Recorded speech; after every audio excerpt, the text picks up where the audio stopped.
This is the Decentralized Voices podcast. My name is Daria, and I'm excited to welcome Ryne Saxe, CEO of Eco. Ryne has extensive experience in product building and expertise in DeFi. In this episode, we'll discuss the global trend on stablecoins and how the Eco team is going to change the crypto market. Enjoy our conversation and don't forget to follow Decentralized Voices on YouTube, Apple Podcasts, and Spotify.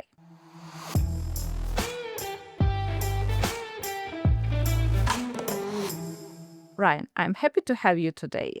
Please give a short overview of your background. Hi, Daria. Thanks for having me. I've been looking forward to the conversation for a few weeks now since we met before ETC. So it's really good to be on with you. My background is I've actually led Eco since its earliest days. The company's actually several years old. We started it in 2018. So there's plenty of background in Eco. Before that, I have kind of an odd kind of mix of things in my background, but they kind of make sense in crypto. So my academic background is mostly in hard science and physics and math, classic nerd in those areas, and a little bit of coding, although that was never kind of my favorite thing. And then through sort of a wandering series of events, I actually also went to law school. And I discovered crypto while I was in law school. I was just at the kind of the right place at the right time where some people were starting to talk about it more. And in crypto, I kind of discovered something that was fascinating to me because I was able to think about it through sort of like the legal kind of earliest regulatory lens, but I was also able to nerd out on it with my kind of interests in math and economics. And it's just fascinating how it sort of combines those things in one intellectual space. And so that was my initial interest in it. And I went from there. I actually sort of put it down for a couple years to kind of go on a more traditional professional track. Then Ethereum launched and everything started to heat up and I couldn't ignore it anymore. And I decided we have to build in this space. And so I find myself here. Yeah, thank you very much. And can you please explain what is Eco and what do you do building your product? Yeah, it's basically a stablecoin platform. Now, what does that mean? That's not specific enough. So we've always been building for stablecoins. We were even building for stablecoins, I would say, too soon. Fortunately, we've kind of found our way here. We've iterated, we survived, and now stablecoins are a big thing, right? We've always looked at stablecoins as sort of the natural leap on chain for a lot of people. My leap on chain was with Ethereum. A lot of people I know, their leap on chain was with Bitcoin. That's just too scary for most people or too unfamiliar for most people. So stablecoins are super promising because you just take $1 and you put it on chain. And that for a lot of people is just an easier thing to accept and to try. And then you can go from there. And so over the years, we've tried to make that easier.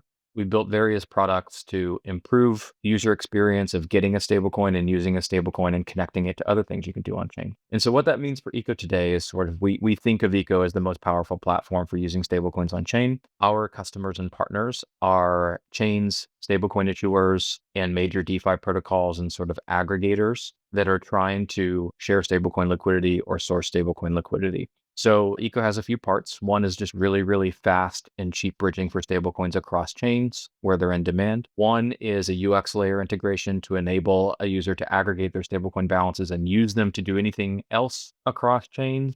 Even if you want to do something that requires ETH or SOL or something else, with Eco, you can start with a stablecoin, just send that stablecoin, and then do the thing that's required. And underneath it all is a liquidity layer that sort of very intelligently and automatically allocates liquidity across where users are trying to use stablecoins. At the end of the day, UX demands liquidity, right? Your UX is going to break in crypto if there's not programmable liquidity to do your thing. And so Eco brings all of those together in one platform to make stablecoins very, very easy to use cross chains. Okay, thank you very much. And Eco is not usual name for the crypto project.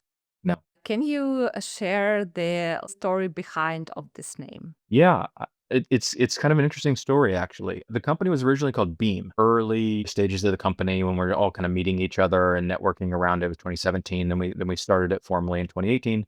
The first year and a half, we had the name Beam. And we called it Beam because for us, crypto was just sort of fast, programmable money to send. That's what it was going to be. And if you're a real payments nerd, you might know that way back in the 90s, PayPal was originally called Beam. And then through a series of deals and a merger, it became PayPal. But there's this unfulfilled vision of like the earliest PayPal Beam, and we were payment nerds, so that's why we've called our company Beam.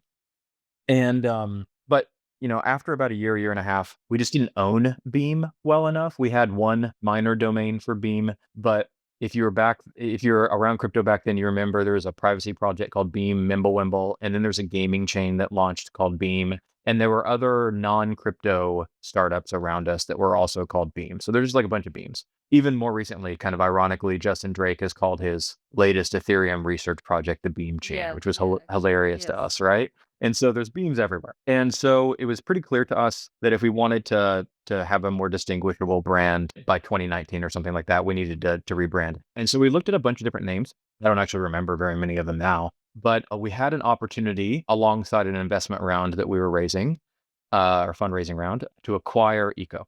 So we did the deal to acquire Eco. So part of it was just opportunistic. Part of our name being Eco was just opportunistic. It's an incredibly compelling and powerful and valuable brand to own, all of the domains and the socials for. But also one thing we really liked about it is kind of abstract, right? So, and it doesn't have, for us, it doesn't have anything to really do with sustainability or anything like that. It was just sort of an abstract name that people can say around the world. You can adapt it and sort of build on it with a bunch of sort of product names. It's a token ticker that's an easy one, or some derivative of Eco is an easy token ticker. Yeah, so it's memorable and simple, and it makes us easy to find. And we liked that it was kind of abstract. It's not directly sort of about money or payments or crypto. And we thought that might be sort of valuable for us to appeal to a broader audience later on. So all of those reasons are why we were called Eco, but it started with just the opportunistic chance to have the brand in the first place and to build on it. I watched a video on YouTube from FWB Fest in 2024 where people were paying for food using your previous product. Mm-hmm. What exactly it was and how did it transform to Eco? Bend was like a accidental success for us, and it's been a really fun one. If your audience is maybe a little bit familiar with Eco or has heard me speak elsewhere, what we're building now is sort of a pivot for us over the last couple of years. Not in mission, but definitely in product, right? Mission remains stablecoin focused, but it was clear to us there were some infrastructure challenges to sort of really support the stablecoin wave that somebody needed to solve. And that's kind of what we started to try to solve about a year and a half ago. The reason that's relevant is like the earliest kind of internal version of the infrastructure we're building for stablecoins, we decided to build Bend on top of to kind of demonstrate, right? If you integrate with Eco, you can make a stablecoin user experience this seamless. And actually, we originally called, kind of a funny full circle fact, we called Bend Beam as well, just as a sort of wink to the past. And then we launched it on Twitter, and like 70,000 people downloaded a wallet in the first week. And we did not expect that. So then it became kind of like an accidental success. So we renamed it to Bend because we didn't expect, then Beam was confusing again because people had actually noticed it. It was kind of a funny one. So we renamed it to Bend, gave it its own kind of like sub brand. And it was just a really like simple demo of what our infra enables. So you could hit a domain, you could create a brand new wallet in 30 seconds. You could create a payment link for someone to send you stables, or you could on ramp. But within a couple of minutes, you could have stable coins in that wallet to send anywhere in the world. And you could even send them via text to someone who may not have a Bend address yet. Some of those features are a little bit kind of more proven now, but we built this thing in, summer, fall 2023. And a lot of this is really early stuff, like payment links, push or pull payment links, et cetera, stablecoin abstraction. So you could hold any number of stables on a couple supported chains, and we would just show you a single balance. And so it's kind of a preview to the type of, to the world we want to sort of enable for stables today. And because it was a bit successful, FWB noticed it, and they reached out to us and they asked if we might be interested in doing a partnership for Fest to try to keep Fest payments on chain. And so our big goal for Fest last year was, let's use Bend with all the food and beverage merchants and see if we can keep most people from pulling their card out, right? And we did. I think we kept 60 or 70% of the payment volume at Fest on chain in stables. And of course, that's free for the merchant. So the merchant's saving, 3% on those card swipes, which is big for food and drink. And it was a really, really fun activation. But ultimately, the point of Bend was to really battle test what the technology that was underneath it, and to show other app builders that if they want to build a similar experience to Bend, that our infrastructure can make that simple. And so that was what Bend was and is. You can actually still go to bend.eco and create a wallet and try it. We don't actively incentivize it. We don't necessarily actively support it. We haven't added a feature to Bend for several months, but the infra is still there and it's still live. And I think, we have some notion of a kind of like an accounts SDK in our current product stack. And there are some features you see in Bend that will actually be, I think, revived in that accounts SDK pretty soon. Yeah, that sounds great and very inspiring for mass crypto adoption and for for everyone who are interested in using crypto but in more secure and more easy way. And my next question will be about UX because on the website you mentioned that Echo simplifies user onboarding and overall user experience. How does it work? Yeah, UX is sort of the it's a North Star. UX is our North Star. We have built a custodial app in the US that had some success. We have built Bend, which is a non-custodial app that had some success. And now we're building Infra. It's kind of our edge. We spent years trying to build really simple and seamless stablecoin UX at the app layer. And because of that, we understand what that demands of the infra underneath, right? Because we had to wrestle with that ourselves first. And so, I think you could kind of the UX in the game, I think, for stables is a few things. One is your dollar needs to be a dollar as long as it's on any major chain in any major stable. Today, we're in this immature liquidity environment where even if you have USDT in one place versus another place, there could be slippage between those two assets. So we have to improve the liquidity game between chains and major assets to just make a dollar the same way as my dollar and my PayPal app is the same as my dollar and my Cash app, right? So that's one thing. Another thing is if the user doesn't want to have to care what stable and chain they're on, you should just have one simple aggregated balance that's always earning until you next need to use it. Okay, one simple balance. Even if I hold dollars spread across protocols and chains, so long as those dollars are liquid in major stables, I should just know that I have spending power and I should be able to utilize it. Even if utilizing it means I need to pull it from multiple directions in one transaction to funnel it in one specific direction. And those are basically the things that we want to enable. So we understand very, very well that balance aggregation is a simple user benefit. We understand very well that you should be able to programmatically pull and send your stables wherever they sit.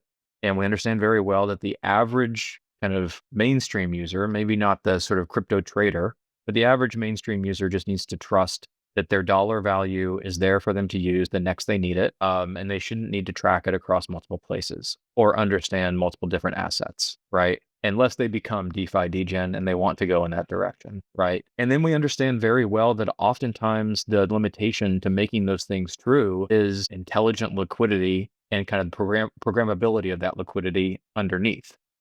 Is the problems we've wrestled with ourselves. And so for us, UX is everything. We want to work with app builders to make stablecoin UX as seamless as it can possibly be. We want to ensure that they can enable their users to be kind of quote unquote stablecoin abstracted if it's appropriate for their users and their use case. And we want to make sort of our integration a one-stop shop to keep those things true. Because if you're improving stablecoin UX, then you're making crypto approachable for a lot more people, right? That's the mission there. And crypto is a fundamentally better way to hold and move money. I want people to discover native assets and I want people to discover new money opportunities. But oftentimes to get there, you need to just hop on chain with your dollars or your local currency first. Yeah, thank you. And are there any particular regions or countries you're interested in, like sharing Echo as a infrastructure, as a solution? Yeah, there's sort of two parts to this answer. One is no and one is yes. No, and not really, in the sense that like we are building a generally applicable platform for stablecoins anywhere on chain. Wherever people are adopting stablecoins, this platform should have benefits for them. Now, but the yes part of the answer is different geographies and regions have different preferences for certain stablecoins and certain chains, right? So that's where the answer becomes yes. Okay. So obviously, like an app builder in Southeast Asia or Latin America is going to tend to gravitate to a more Tether-centric worldview and the chains that support Tether. A fintech or sort of regulated product builder in the US or Western Europe is probably going to gravitate more toward a USDC worldview. And so those things, those customers, those integrations definitely inform kind of how we aggregate liquidity and what assets we think about supporting. So to that, that's really sort of just a customer partner driven prioritization. The fact of the matter is, though, stablecoins are everywhere, and so is crypto. And so from an end user standpoint, eco should be sort of equal opportunity for the people building crypto products to serve those users. I think it just informs kind of the liquidity weights within the system and how we allocate based on where those developers are and what asset they tend to prefer. If Echo succeeds widely, what will the world look like? Do you have an image of this world? The first step is the kind of UX North Star I explained, right? We should tighten up the uniformity of liquidity and UX on chain such that you can trust that your dollar is a dollar across chains and across major assets. That's number one. Like if we want stablecoins to compete as everyday money, you can't have this like unfamiliar user experience where you send some dollars and they show up as a different asset with less, right? And you don't know why, and you didn't opt into that necessarily, right? We can't have that. So you need fungibility of dollars. And I think that now we have enough liquidity in the market and there's enough sort of history in the market to trust that for a few major stablecoins, your dollar is usually a dollar, and we just need to tie those together. And so that's just like a utility vision of the world to start with, right? And it needs to be true for most people, and we can enable that to be true.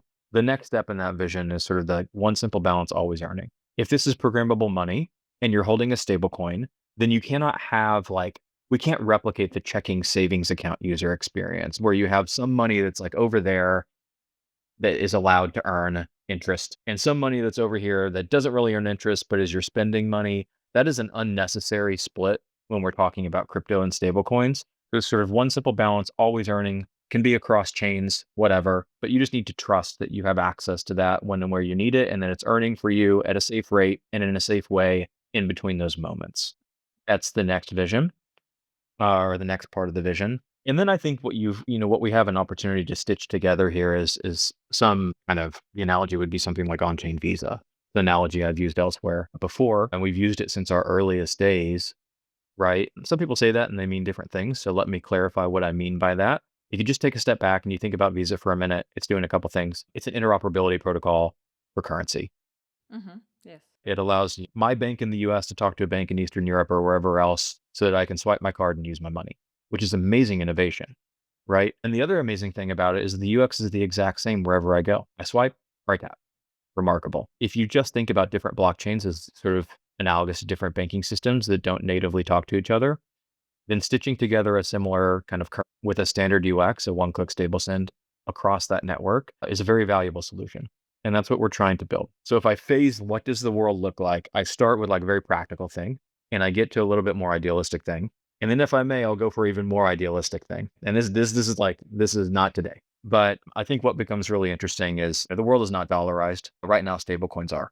So that's, the logical starting point. I think it's a good starting point for a lot of people, but sort of you get the dollars on chain first.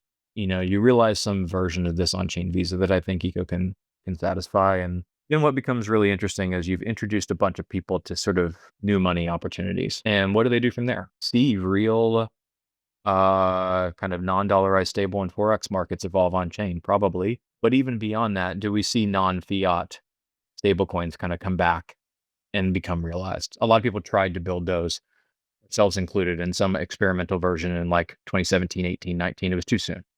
But I think that there is like an insight in those experiments that was actually true. It might just take a decade or more. And that's where I think you start to get into this kind of design space of like, what is crypto? It's like non-geographic money. Yeah. And if you start bringing money on chain and using it increasingly on chain for goods and services that are on chain, then we might all end up in a very interesting place where our notion of money is shared across a different line or a different axis than where we live or where we were born. And I think at that point in time, you're starting to like realize the dream. So that's the further reach. But I think the first couple things I said will take us the next several years, and we'll see where we end up. Yeah, thank you. That sounds really great and inspiring. Do you think can stablecoins replace fiat money 100%? I don't think so 100%. I think that they can for a lot of flows. I think they can replace fiat money for like wholesale B2B payment settlement and for a lot of sort of like Forex and trade settlement. Here's the interesting thing. So a couple interesting things here. But at the end of the day, the money you spend the money merchants accept is still somewhat dependent on where you are. And so you need like some pathway out of a stablecoin or to a different stablecoin to ultimately off ramp or do a thing. And I don't see that changing anytime soon. The other irony about stablecoins is that stablecoins are sort of tied to fiat, and they're dependent on sort of fiat working and working well. And that's just, I think, a dependency that we are willing to tolerate to kind of continue to grow crypto. And so I don't see them as like a wholesale kind of replacement so much as a necessary or sort of an improved representation of fiat in different places. But, if stablecoins are also a massive success, there's also this irony that they're going to start drawing a lot of money out of the banking system, and push is going to come to shove in some way amidst that dynamic over the next several years. I don't know exactly how that'll happen. It depends on sort of whether banks are authorized and feel comfortable kind of getting into the stablecoin space sooner than later, to kind of head off a lot of that currency competition that I think today is good for the world.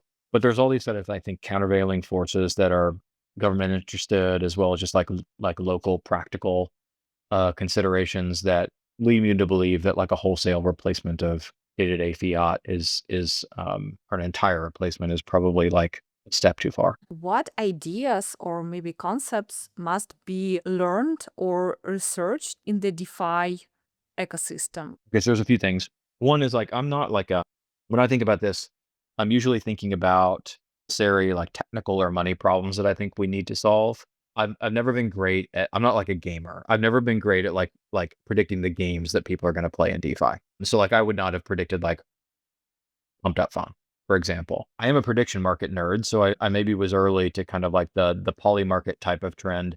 But a lot of things we've seen emerge in DeFi, I would not have predicted. So my answer here is not going to be like a super fun, someone YOLO this thing. I'm thinking about it more from research problems I think we need to solve. One is there needs to be a lot more work on really unifying liquidity pricing across chains. So because of the Ethereum L2 roadmap, and it came up when it did, it's amazing how many redundant liquidity pools there are across chains, and those liquidity pools don't talk to each other. Like if I was founding Curve today, I would never launch 20 isolated USDC or 3 pools basically on different chains, right? I would figure out a way to aggregate that liquidity and to price it accordingly.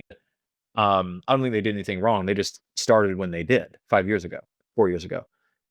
And so I think that like the problem of making your dollar is like a liquidity unification problem. It's a liquidity modeling problem. And it's hard in both tech as well as I think just in like pricing. So that's one area that I think is very important. And then I just think there's this like whole design space emerging on like actual programmable money. Okay. And like this is like, we have programmable money in the sense that like there is DeFi. You can program a money pool to do a thing. But Ethereum is not itself programmable money. It's programmable money platform. So what do you do with the assets and the liquidity on top of DeFi is now like a whole new era. I think we're like, now you start seeing like Euler V2, Morpho V2. And these are like, they're actually getting at the liquidity sort of unification problems, the pricing problems, the programmable money problems. And this is sort of the trend that gave rise to Eco as well. Like you have programmability of this liquidity on chain. How do you make that more intelligent? And how do you make sort of the experience more seamless? And I think there's like this whole design space of, okay, I have money on chain. Like now what do I want to do with it? And what's the most seamless way for me to do that thing without going through all the clicks and and it's like needing to find the bridge and needing to choose the best option. And I think what we're going to see over the next year and a half, at least across the EVM space and probably beyond, is like a lot more work on the programmability of money and the kind of ease of a user opt-in to that and what user settings control that programmability, et cetera, et cetera. And I think that's a pretty exciting design space. Building in crypto isn't easy, that's obvious. And you have more than 7 years of experience building in the crypto ecosystem. What are the key lessons you can share with the aspiring builders, developers, and everyone who want to build their own products? I have a bunch. If I had like a month off, I could write so much on You this. have time, not months, but Okay. And a few things. Yeah, crypto's nuts, by the way. It is hard. Startups are hard.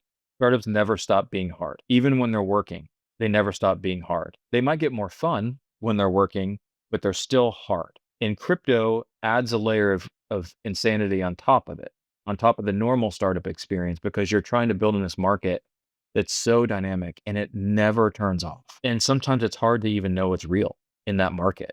You think something's stuck and the market just goes the other way. In some ways, the most competitive arena that's ever existed in business. So all of that's just like a reality check. And it's I think something I underestimated and something a lot of people probably have underestimated.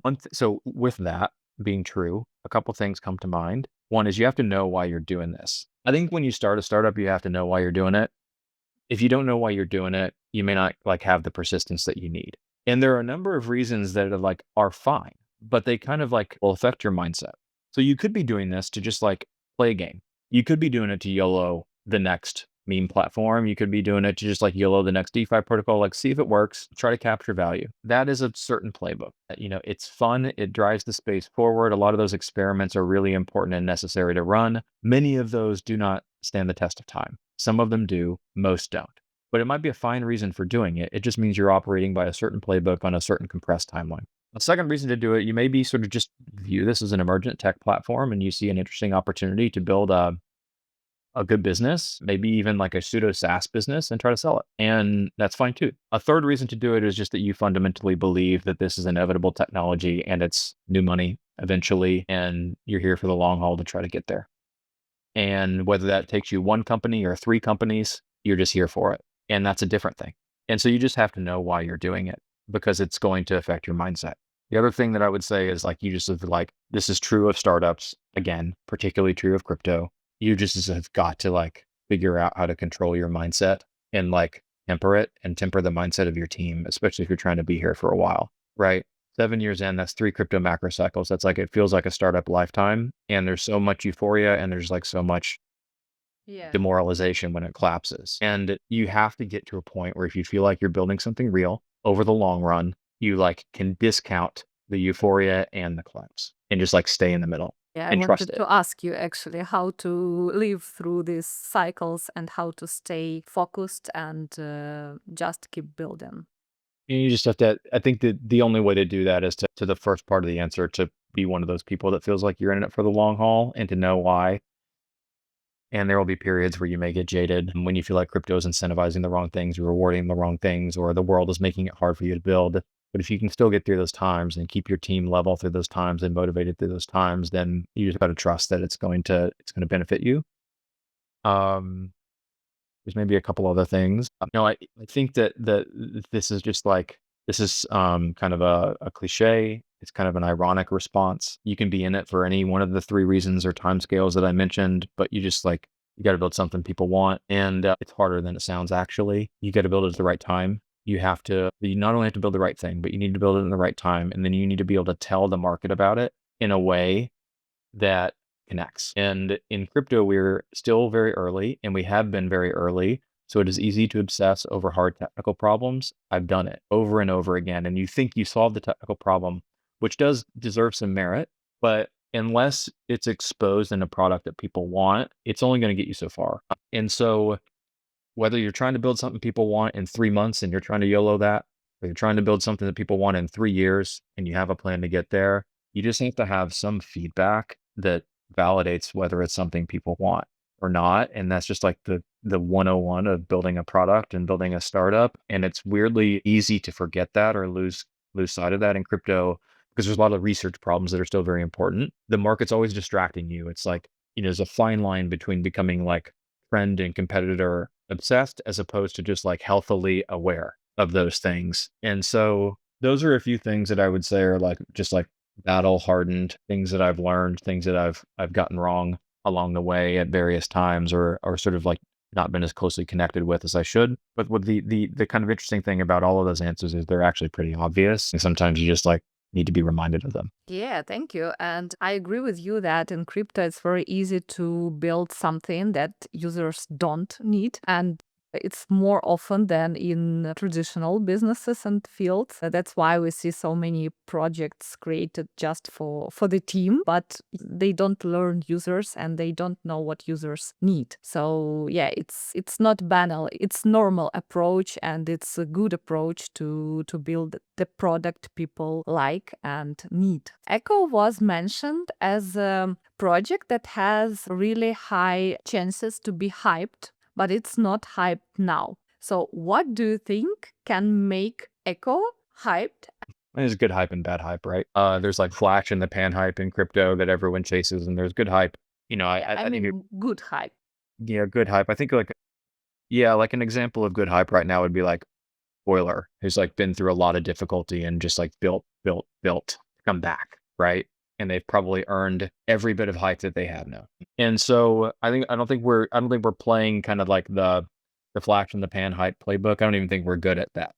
So if you ever wanted to play that game, I don't know. That's if we're the right people to play that game. I do expect Eco to be a lot more hyped over the next 6 months, just by virtue of, I think, some of the traction we're seeing and some of the partnerships that will come into play. I want that, but we just haven't focused on it yet. I think because this was a product pivot for us, we wanted to sort of build it in the background, validate it for a year or so, and then kind of gradually roll it out, which we've done in the first half of this year. And it's working. And so I would call it a successful 0 to 1. I would call it early stages of product market fit. I know what that feels like. We've had it once in the past. It starts to feel more like the market's pulling it out of you, then you have to shove it into the market. And we had that kind of feeling kind of tip for us in the last quarter or two. So now you just got to take it 1 to 10. That's the point where you start to build your network effects, build your distribution, and get it to stick. And that's the name of the game for the second half of the year. This is a protocol at the end of the day. We're just not saying much about the protocol yet, right? There are product pieces of it that we want to prove first, and that we want to kind of show are real and show are building the right thing, something people want. And then we'll talk more about how you kind of roll them up into a new protocol launch, and we'll tell the market why we think that's extremely valuable and why we think it's interesting. And we'll say more about that, and more loudly over the course of the rest of the year. So I think that's our plan. I just think that we haven't really channeled the hype up until this point. You can look at my Twitter, you can look at a couple mentions we have, and you'll see some alpha leaks, but it's kind of passing, right? It's not something we're trying to constantly say. Just because we want to make sure we have the product right, and we want to make sure that we're always releasing to a customer or to a partner and standing the test of time as we roll it up. Because if we launch a protocol, we want that protocol's value to be durable, and we want it to be more interesting than the next no revenue governance token that somebody launches. We want to innovate in that token space. We want people to trust that there's really sustainable value here, but that it's still early. And I think that it's way better to, in our case, showing is 10x more powerful than telling. And so I want to have some history of showing it before we start saying it. Yeah, thank you. Thanks. It was really insightful and I really liked our conversation. So, guys, thanks for your attention. I'll leave all the links to Ryne, to Echo under this episode so you can follow him and the project and learn more about stablecoins and everything connected with this topic. Thank you, Ryne. It was a pleasure to have you on Decentralized Voices.